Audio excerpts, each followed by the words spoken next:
lu, thiab, lu, ju, shallow, lu, lu, lu, lu, lu, lu, lu,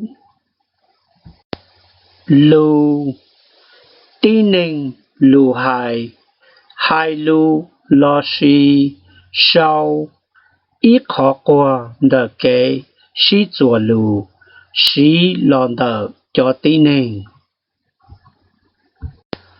Language. Human speech, spoken or written, a system of communication used by humans.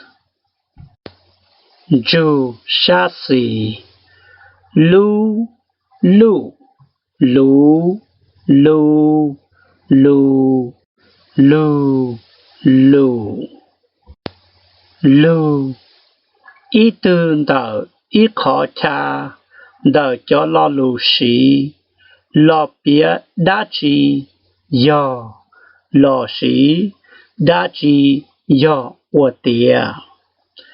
Ít khó lo lù, sĩ lo bia, ít khó tiêu sinh, đo, lo sĩ, chư sĩ.